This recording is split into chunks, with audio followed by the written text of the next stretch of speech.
व्याख्या किया व्यय, जिसमें हम अपने विचारों को व्यय करते हैं, ये शब्द भी दीजिए ना व्याख्या। अपोली हमारा बहुत शुरुआत का जितना भी आप कहे कम है। सन 67-68 से अपोली आने का अपना समय तारतम्य भी चल रहा। अपोली व्याख्या सुनिए, जहां आप विराजमान है, जीते खाते रहते हैं, अपने जीवन को सफल बनाने के लिए धार्मिक संस्थाओं संतों के द्वारा सुनते समझते हैं। कोल कहते कमठ, कमठ कहते हैं कछुआ।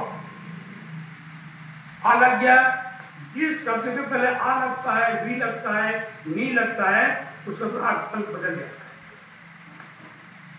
पर्यायवाची शब्द जहां होते हैं वहां पर एकता होती है, और जहां उसमें उपसर्ग लग जाता है उसका अर्थ बदल जाता है। कोल कहते हैं कमठ, कछुआ। आ लग गया, आ क्या है? आ जो है अमरता का सूचक शब्द। शब्द कहने तो नहीं है, आज अच्छा स्वर है आ कोल कमठ और ई इंद्रिय।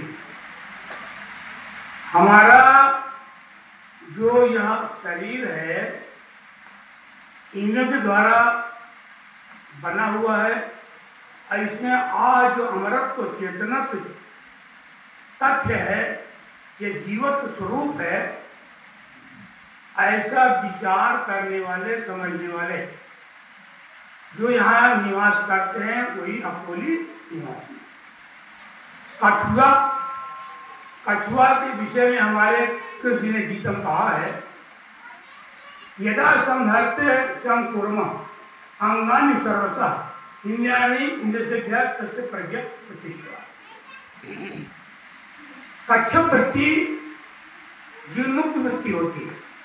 कछुआ देखे होंगे, जब पानी में चलता है तो अपने मुंह और हाथ से निकालता है, और जब वो अपने आधार विषय को लेकर के शांत हो जाता है तो किनारे में आकर के अपने हाथ को अंदर डाले, छिपा ले। तो इसका अर्थ ये है कि कृषि कहते हैं जो स्थिर प्रज्ञ पुरुष है वह अपने इंद्रियों को अपने ज्ञान तथ्य में, ज्ञान के रूप में अपने कर्म कांडों को सब वह निष्क्रिय कर दे। कर्म कांड करता है लेकिन निष्क्रिय, निष्काम। तो ये अपोली का हुआ। अब मन में आप कुछ हमारे गांव में बड़ाई कर रहा है, तो बड़ाई कर रहे हैं तो बड़ाई को समझो, बड़े बनो। हम बड़े कहाँ बन पाते? अभी साहब जी बताए भाग और जात जेम्सवाड़ी कथा, ये वैज्ञानिक तथ्य वैज्ञानिक है, सत्य है, लेकिन बड़ा बनने के लिए थोड़ी सी मैं भी भोजन की विषय उसकी अच्छा दूंगा।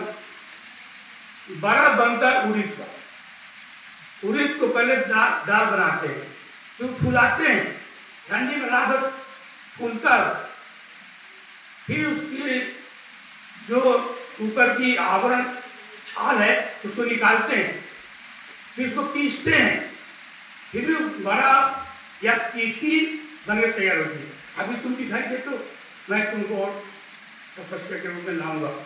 फिर वो पीठी को तेल में डालते हैं, क्योंकि तपस्या किया पीठी तब बड़ा बना। अब हम क्या करते हैं? हम क्या तपस्या करते हैं? क्या करते हैं हम लोग? न पारिवारिक सामाजिक धार्मिक नहीं कर पाते, तो बड़ा कैसे बनाओगे? जबरदस्ती कोई किसी को बड़ा नहीं बनाता, बड़ा आदमी स्वयं बनता है, और उसके स्रोत हमारे पूज्य संत माता होते हैं। तो साहित्य और संत दो ही साधन है आपको ऊपर उठाने के लिए। जैसे हमारे वेद में कहा गया है, अथर्ववेद का सिद्धांत है, उत्क्रमाता पुरुष पथा।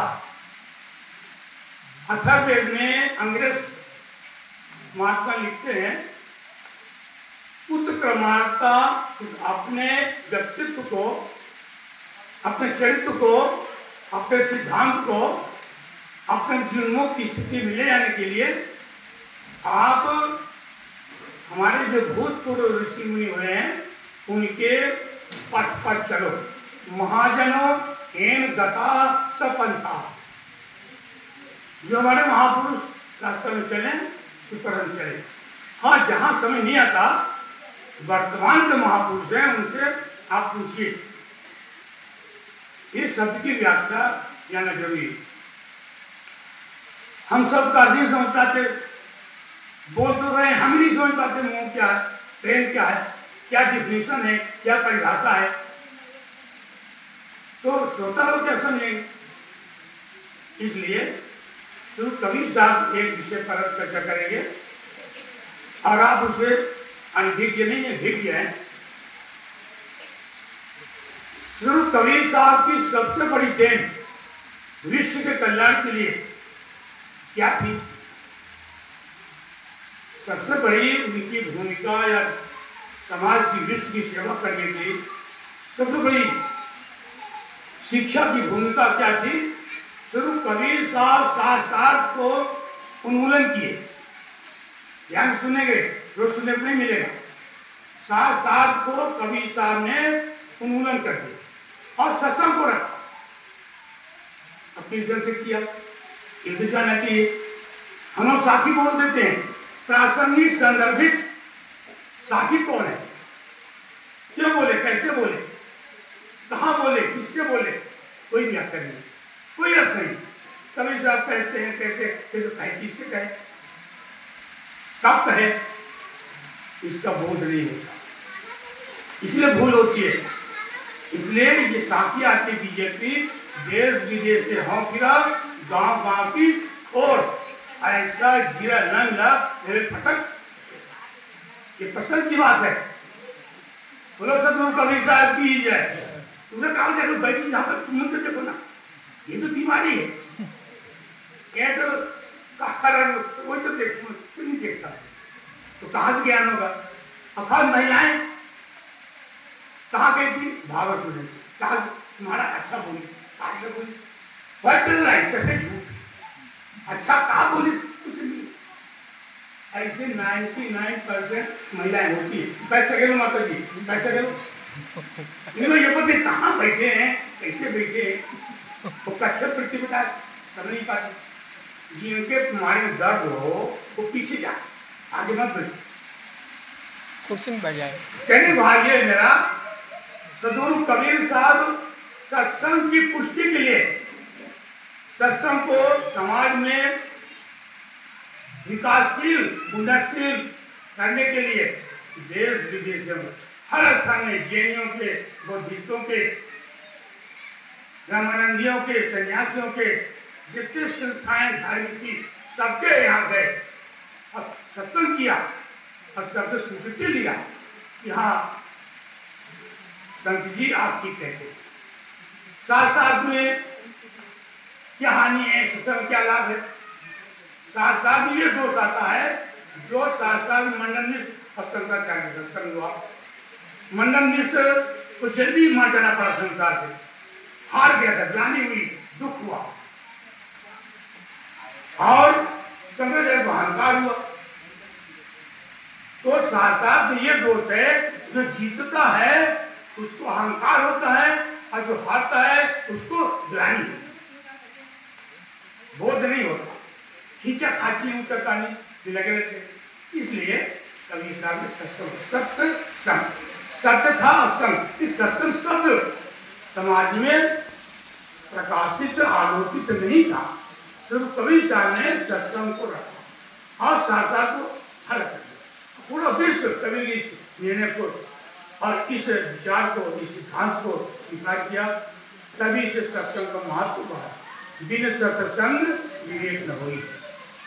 राम गोस्वामी जी कबीर साहब के बहुत से विचारों को स्वीकार किया। गीता में कृष्ण जी जो आंदोलन किए, इसलिए कबीर साहब ने आंदोलन किया। इसलिए कबीर शब्द का शायद हमारे संस्कृति के श्रोता बता चुके होंगे, ऐसा मुझे लगता है। कबीर शब्द व्याकरण के कर्षति धातु बनता है। बोध थोड़ा क्लिष्ट होता है, कठिन होता है। कर्षति धातु व्याकरण होती है जो आकर्षण करता है, खींचता है। तो जिस तरह कृष्ण ने अपने व्यक्तित्व और आंदोलन को करके अब पूरे मथुरावादी पूरे विश्व को भारत को खींच लिया शंकराचार्य जैसे और कृष्ण भगवान जैसे। तो हम ये समझना है कि कृष्ण जो है इंद्र को चैलेंज दिया। इंद्र कहा तुम मेरी पूजा खत्म कर दियो, भागवत पढ़िए, तब तक चलता मैं तुम्हारे इस निर्णय को ध्वस्त करूंगा। पुराण भागवत में लिखा 7 दिन अखंड वर्षा हुई, लेकिन ये पौराणिक मत है, सिद्धांत नहीं है। 7 दिन इंद्र जाकर के मथुरा में, गोकुल में, वृंदावन में, गोवर्धन में 7 दिन सभी जनता सत्संग किया। अपने वाणी का उन्होंने विकास किया, प्रकाश किया, लेकिन सभी जनता बोली हमारा आराध्य देव कृष्ण है, हम तुम्हारी पूजा नहीं करेंगे कभी। फिर हम लोग आध्यात्मिक चिंतन कहां कर पाते? पानी गिरा 7 दिन लगातार। ये हमारा एक स्रोत है, एक माध्यम है, खंडनीय है, उसका निर्णय आध्यात्मिक तत्व है। 7 दिन इंद्र करके अपने विचार, ज्ञान, सिद्धांत को रखा, सब लोग सुने, अंत में नकार दिए। अब कृष्ण को हमारा आराध्य पूज्य हमारे भगवान कृष्ण जी हम भी पूजा करें। ये निर्णय किया, आंदोलन किया। तो कालिया जो सर्प था वो जहां रहता वहां पानी पी कर पशु मर जाते थे, आगे मर जाते थे। उस कार्य को समाप्त किया, मार दिया। तो हमारा ये जो जमुना शरीर जिसका जन्म हुआ है, इसके अंदर जो कालिया, जो कामनाएं, इच्छाएं, वासनाएं हमें समाज को मारने के लिए, समाज को उद्धार करने के लिए नहीं होती। समाज को हम पतित बनाते हैं या पतित को ले जाते हैं। ये कालिया नाग है, मन है खास। इसको हमें समाप्त करना चाहिए। मनेव मनुष्यम कर्म बंध मोक्ष बंधाय विषय संगा मुक्ति निर्विषम, विष्णु पुराण में कहा गया। इसलिए मन हमारे बंधन का हेतु है और मोक्ष का भी हेतु। यदि जीवात्मा मन को जीत लिया तो मन उसे गुलामी करता है और मोक्ष पद में सहायता करता है। अब कहीं मन जीत ले जीव को, तो जीव का बंधन होता है। लोग कहते हैं तुम कहां से कहां जाओ, भजन का देते और तुम कहां से आए नहीं बता पाते। सीधा है, हम बंधन से आए और बंधन में ही जा रहे हैं। ये भजनकार कहता है हम निर्बंध क्यों जाए, जीव मुक्त होकर के। योग दर्शन में पाते हैं अविद्या, अस्मिता, राग, द्वेष, अभिनेता, पंच क्लेशा। ये पंच क्लेश हमारे बंधन कारण योग दर्शन में पाते लिखते। तो कहने मेरा भाव ये है कि समय आवाज दे रहा है, मेरा स्वयं हो रहा है। इसलिए हम कभी साथ के निर्णय को समझे। और कभी भी सबसे बड़ी कमजोरी आदमी के है अपने जीवन में, मैं स्त्री हूं, मैं अनभिज्ञ हूं, अपढ़ हूं, मैं ये जात हूं। जाते जाते जाते कहां जाएंगे पता नहीं। ऐसा नहीं है, कहीं नहीं जाना है। वेदांत में कहा गया है एक घट लीजिए, घड़ा, और उस घड़ा को जहां जहां ले जाएंगे उसके अंदर का जो आकाश है घटाकाश कहेंगे, घटाकाश। और उस घड़े को ला करके आपोली में यहां रख दीजिए और एक डंडा मारिए, घड़ा फूट जाएगा। अब जो उसका आकाश है घटाकाश, वो कहाँ जाएगा? कहीं नहीं जाएगा। ये नशा पुनर्वर्तित, नशा पुनर्वर्तित। जीव जो मोक्ष पद में प्रतिष्ठित हो जाता है तो कहीं नहीं जाता, वो अपने स्वरूप स्थिति में है। ये इसलिए हमें कहीं नहीं जाना है। महिलाओं का महिला क्या अर्थ महिला का बता पाओगी? नहीं बता पाओगी। मई पृथ्वी ला, पृथ्वी में जो गुण है उन गुणों को लाइए। गुरुत्वाकर्षण, धारणाकर्षण, इनको लाइए तब आप महिला। नारी नाधन अरि, नाम नहीं व्याकरण संधि, नाधन अरि, अरि शत्रु ना नहीं, जो किसी शत्रु न हो उसका नाम नारी। तो किसी शत्रु हो तुम लोग क्यों नारी कहती है?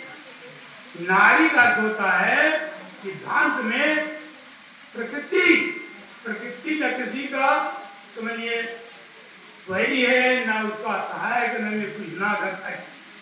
हमारे लिए कल्याण का स्रोत है। प्रकृति नारी है, प्रकृति शरीर बनी हमारी पुरुष की और स्त्री बनी शरीर।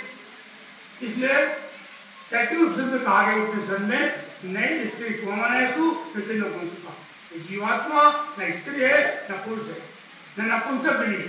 ये ज्ञान प्रकाश स्वरूप है। जिस घर पे जैसे कर्मानुसार कहता है तो मान लेता है। इसलिए इस जीवात्मा में कहा गया है कि हम इस बात को समझे। और इस बात पे थोड़ा हम बोलते हैं कि कबीर साहब कहते हैं वेद कितेव का झूठा, झूठा जो न विचारे। हम आवेश में कुछ पूछो वेद कितने विचारे बताते हैं। अरे वेद तो अनंत, वेद गुण है और वेद ही गुणी है। अगर जो गुणी गुण ज्ञान नहीं है वो क्या समझेगा वेद को? राधा सुनता पिता सब सुनता है, वेद चार है। वेद अनंत, अनंत जीव है और जीव का ज्ञान अनंत है। कैसे सीमित करोगे? सुनिए, रोज सुने नहीं है। वेद कहते ज्ञान और वेदी ज्ञानी, ज्ञानी जीवात्मा है और ज्ञान का विशेषण एडजेक्टिव के सिद्धांत। इन बातों को नहीं समझेंगे तो कुछ नहीं। इसलिए वेद की देव साधन ज्ञान कहता झूठा कौन है? जो विचार नहीं करता, जो अपने आप को बोध नहीं कर पाता, गुरु बताने में बोध नहीं होता, क्योंकि हम उस पर ध्यान नहीं देते, लक्ष्य नहीं देते। इस बात को हम ध्यान रखें। कबीर साहब ने कहा वेद कहते ज्ञान, जो ज्ञान को नहीं समझा कोई अविवेकी। और ज्ञान कहा तुम्हारे में। जीवात्मा जब से निकल जाता है तो आगे जो ईश्वर भगवान देवी देवता जो पूर्व संघ हमारे बोल रहे हैं तो कोई काम नहीं देते। जीव ही शरीर में रह करके ईश्वर भगवान अल्लाह खुदा राम हरि मुक्ति गति नरक कौन कहता है? जीव ही कहता है। तो निकल गया मुक्त हो गया। कोई व्यापक ईश्वर भगवान की आवाज नहीं करते कि मैं अंशी हूँ तुम अंश हो। हे जीवात्मा तुम चले गए और मैं अंशी हूँ और मैं बोलूंगा। ऐसा कोई आवाज आती शरीर से? व्यापक ईश्वर कहाँ गया? सिद्धांत की बात है, तर्क है, विवेक है। ये हम लोग समझे। तो हमारे संस्कृति हरिन शादी में संस्कार बात शब्द बोलने से शब्द बोध नहीं होता। संस्कार कहते हैं प्रक्षालित, शुद्ध, पवित्र, धुला हुआ, उसका नाम संस्कार। सब उत्सर्गिक क्रियाधात से संस्कृत बनता है। व्याकरण संस्कृति संघात क्रिय उत्तर से संस्कृति। संस्कृति आध्यात्मिक होती है, सभ्यता वह होती है, सभ्यता बदलती है, सभ्यता में अशांति है, सभ्यता में दुख है, परिवर्तनशील है सभ्यता। संस्कृति आकाश है, नित्य है, सत्य है, बदलती नहीं है, वो संस्कृति है। आत्मज्ञान श्रम होगी, ये संस्कृति शब्द का अंत है। हम संस्कृति शब्द बोल देते हैं, भाषा नहीं जानते तो सुने में क्या जाएंगे? शरीर का बोल, बच्चा रहन सहन, खान पान, उसमें महाकाल बिल्डिंग बना, ये तो सभ्यता के अंदर और आध्यात्मिक से आत्मचिंतन, आत्मबोध, आत्म शांति और जीव को जीव मुक्त पद तक प्रतिष्ठित करने में शिक्षा दी जाती है। नाम संस्कृति है आध्यात्मिक। इन बात को हमें जानना चाहिए। हमारे प्रेम जो सदर बचे बाद में छुट्टी हो जाएगी। प्रेम क्या है? What is Prem? What is love? क्या बोलूं? प्रेम को बोल दिया। प्रेम क्या है? परिभाषा क्या है? डिफिनेशन क्या है? जहां आदमी जिस व्यक्ति से वो व्यवहार करता है जहां स्वार्थ नहीं होता, जो नाम प्रेम। जहां स्वार्थ होता है वहां मोह होता है। सुन लो, अरे भूल जाओ, अभी भूल जाओ, क्योंकि ध्यान दोबारा में है। इसलिए प्रेम कहते हैं जहां स्वार्थ नहीं होता, उस व्यवहार, उस प्रक्रिया, उस गति स्थिति का नाम है प्रेम। मोह जहां हमारा अपने माया के प्रति आकर्षण क्या होता है, तक तो विमुख हो जाते हैं, मैं संबंधी व्यवहारों को अपना मानते हैं, तो कहना मोह। ये गोस्वामी जी मोह बने, मोह सकल त्यागन तक सब लिख देते। पूजा, पूजा शब्द को समझो। हम पूजा भूल कर कोई देव देवता में गुरु में, हाँ पूजा कर ले। क्या पूजा परिभाषा? फूल पर चढ़ाना, अगरबत्ती घुमाना आरती थोड़ी है। पूजा कहते हैं जिस व्यक्ति में, जिस आराध्य देव में हम उनके व्यक्तित्व आदत चरित्रों की कीमत करते हैं, उसका नाम पूजा। आप अगरबत्ती फूलबत्ती दियाबत्तियां चढ़ाइए और अपने आराध्य देव के सिद्धांत शिक्षा उपदेश पर चलिए, वो निरंतर तुम्हारी पूजा। इसका नाम पूजा। कौन जाता है? खूब चढ़ा दिए, पाँव कर लिए, हाँ पूजा हो गई। ये पूजा है? ये तो एक हमारी प्रक्रिया एक स्थान को प्रस्तुत करने के लिए एक रूपरेखा, तो आप पूजा नहीं है। आरती आराधन की आरत जो भरी आवाज की मन इंद्री, जो हमारी इंद्री मुख है, मुख से हम आरती करते हैं अथवा अपने आराध्य देव के सामने रोते। आरती बनाम रोना, रुदनता, ये आरती जो हमें ज्ञान विचार मुक्ति गति का कोई भी आधार नहीं है, तो हम लीजिए उसको लेने के लिए अगर रोते हैं, अभी गरीब निवास है वो आरती करते हैं, रोते हैं, आरती बना रोना। और अब उसके आरती गुरु सुन के गुरु सुन जाते हैं। अब ये क्या उपयोग करेगा? भक्त रो रहा है और गुरु सो रहा, और घर कैसे हो रहा? कौन करेंगे? आरती मतलब आरती, आरत आवाज, मुंह इंद्री, मुंह से शिष्य जो है गुरु सामने या शिष्य अपने आराध्य के सामने की आरती की बात को जानना चाहिए, बोलना चाहिए। ये आदि का हमारा ये दसवां प्रवचन है, इन्हीं सब का समाप्त हुआ है। हम को माइक को मैं साथ देता हूँ, उसे आदेश करेंगे।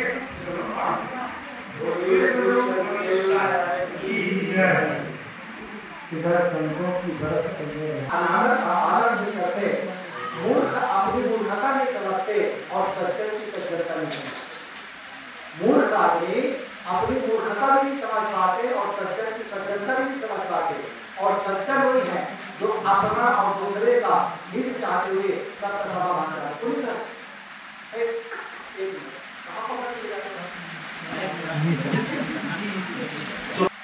बोलिए सतगुरु कबीर साहेब की जय।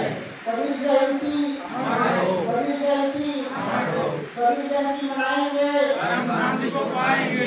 कबीर की याद कौन करेगा? हम करेंगे, सब करेगा। कबीर की याद कौन करेगा? हम करेंगे, सब करेगा। जब तक सूरज चांद रहेगा, कबीर साहब का नाम रहेगा। जब तक मिट्टी पानी है, कबीर की वाणी है।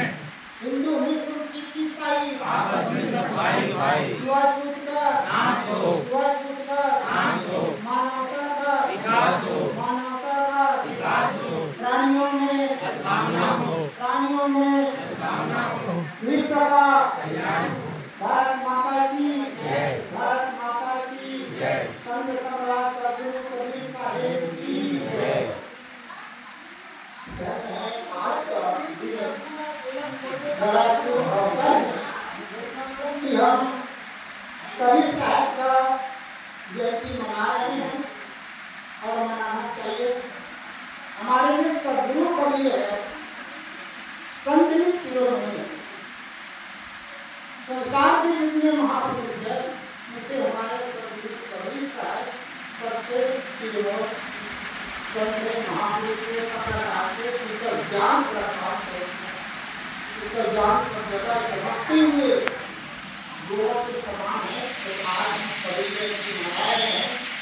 ये सब संतों की और भक्तों की बहुत ही आवश्यकता है और इसमें हमारे संगठन सदाए हैं सब मिलकर सहयोग द्वारा सब हो रहा है और बड़ा हर्ष की बात है। ऐसे ही हमने समय को बनाते हुए समय से पढ़ा रहे हैं और सब कानून से कर रखा है। बोले कि सतगुरुदेव की जय।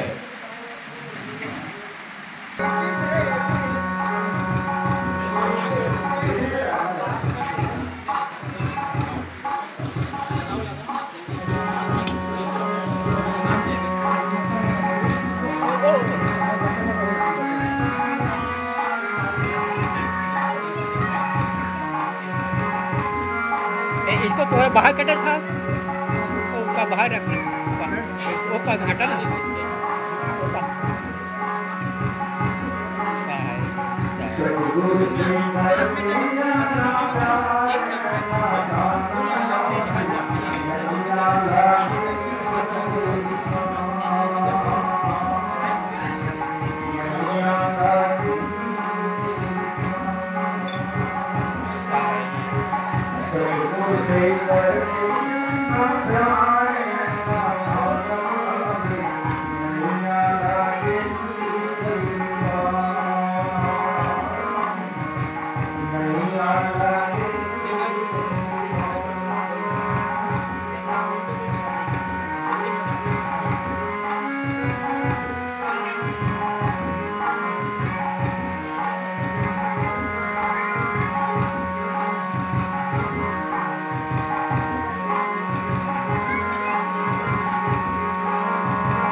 जल्दी करना, फूल पुष्प से चढ़ा दो। पानी गिर रहा है। रावण देगा साहेब, पानी रावण देगा। ये तो छाया है, छाया लोग नहीं का अभी भोजन पाके अरे तो बैठे रहे, फूल पुष्प स्वागत तो करेंगे ना।